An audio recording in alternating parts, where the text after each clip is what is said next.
Mahal ko ang Philippine basketball at iaalay ko pa rin ang buhay ko sa kanya. Ito na mga kabasketball, isang malaking hamon ang kinakaharap ngayon ni Coach Tim Cone at tinawag pa nga na bad card. Itong daladala niya papuntang Asian Games ni Quinito Henson.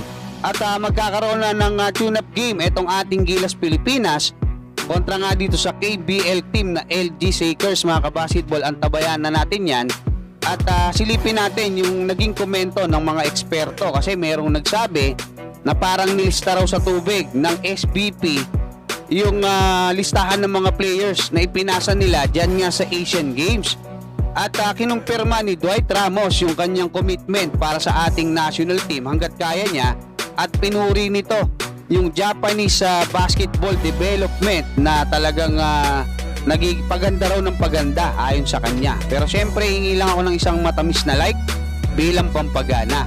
Dito nga sa inilabas na listahan ng SBP, partikular doon sa 37 players na ipinasa nila dyan nga sa Asian Games, umaani ng batikos mga kabasketball, hindi lang sa mga Pinoy basketball fans kundi maging sa mga eksperto dito sa Pilipinas. Kasi nga, isinama pa nila yung mga international players natin, yung mga naglalaro sa B-League. Isinama pa nila yung mga college players na alam naman natin na hindi nila makukuha dahil magsisimula na yung season ng UAAP, di ba? So yun yung mga bagay. Actually, meron pa nga mga hindi pa nga naturalized player, isinama nila eh. So yun yung malaking tanong ng mga Pinoy basketball fans, bakit nila isinama yung mga players na yan? At dito nga sa report na inilabas ng fastbreak.com.ph, napakaraming mga players daw ang misspelling, no? Hindi tama yung pagkakaspell ng pangalan. At ayon kay Manolo Chino Trinidad, sabi niya, ano yan? Lista sa tubig, sinabotahing basketball program. So matindi yung mga sinasabi ni Chino Trinidad, mga kabasketball. Sabi niya, sino mga yan na gumawa ng lineup? Diba, nag-submit dyan sa Hagok. Majority ay college players. Magsisimula ng araw yan. Bakit isinama pa yung mga players na yan? Buti sana kung makukuha talaga. Ayon naman kay former PBA Commissioner Noli Iyala, parang doon daw sa comedy series na pinapanood niya, yung kay Ted Lasso.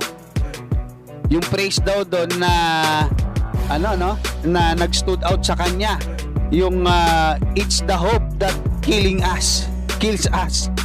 So nakakalungkot para sa mga Pinoy basketball fans na sumusuporta talaga, hindi yung mga nambabash ng walang dahilan, no? Yung sumusuporta talaga ng totoo, nagsasabi ng negative dahil negative talaga eh, di ba? Pero sumusuporta pa rin. Nakakalungkot para sa atin, no, na nakaantabay pa rin dito sa development ng ating national team. Ayon pa nga kay Noli Iyala, mga kabasketball, mas marami pa raw yung naging press conference kesa dun sa tune-up game. Dito naman, mga kabasketball, naintindihan ko sila Coach Tim Cone dahil syempre bago pa lang yung kupunan, di ba? At napakaiksi nung preparation, kaya kung isa lang yung magiging tune-up game, yung bukas nga sa KBL team, naintindihan ko yun, mga kabasketball. Siyempre, lalo na ngayon, nagkaroon ng bagong 5 players. So, kailangan na maaral muna yung sistema bago sumalang sa tune-up game. So, patungkol naman dito sa sinabi, ipinost ni Quinito Henson, sabi niya, kakulangan ng foresight. Hindi nila miscommunication doon sa pagsasubmit ng 60 saka 37-man Gilas lineup diyan sa Asian Games. Tapos sinabi niya rito kung tinanong niya kung na-advise ba si Coach Tim Cone, sa tingin niya hindi. 'Di ba? At credit sa ating national team dahil lumalaban pa rin sila hanggang ngayon, no? Sinama nga raw dito si Andre Blatch, si Hollis Jefferson, 'di ba? Si Onyeka Okondo, hindi pa to naturalized player, mga basketball, pero yung sinama na nila, kulang na lang daw sinama si Doughtit eh. 'Di ba? Sorry to say, sabi ni Quinito Henson. Kasi isang sickest joke ever tinawag niya. At hindi nga raw maganda itong baraha na dala-dala ngayon ni Coach Tim Cone. Siyempre alam naman natin na yung mga, kumbaga yung mga first choice niya, hindi niya nakuha. Sila Abueva, sila Terence Romeo, sila Tautua, 'di ba? Sila Perkins, hindi niya yan makukuha, sila Stanley Pringle dahil hindi nga kasama doon sa 37. Although hindi pa, kumbaga, umapila pa tayo, pero alam naman natin na most likely hindi talaga papayagan yan ng Asian Games kasi nga hindi kasama sa listahan ng 37 players na ipinasa ng SBP dyan nga sa Asian Games.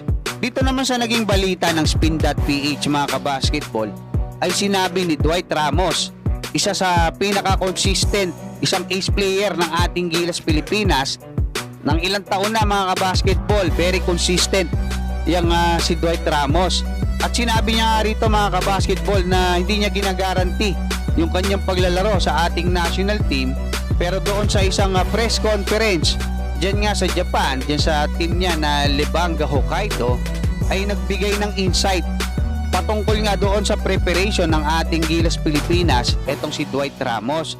Sabi niya naghanda raw talaga siya ng maigi at masaya siya na nagbunga yung preparation na ginawa niya kasi palagay niya maganda yung naipakita niyang performance sa ating Gilas Pilipinas dyan nga sa World Cup.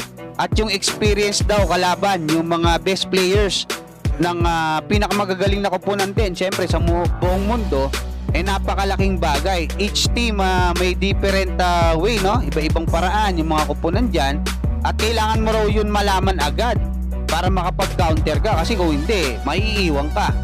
Ayun daw yung isang nakikita niya na makakatulong sa kanya, especially diyan nga sa paglalaro niya sa Japan B-League kasi iba-iba rin yung sistema diyan, napakaraming kuponan. At nangako rin siya na sa abot ng kanyang makakaya, hangga't kaya ng katawan niya, ay maglalaro siya para sa ating national team. Nakapagtala ng 13.2 points, 5.6 rebounds, 2.4 assists at 1.6 steals per game.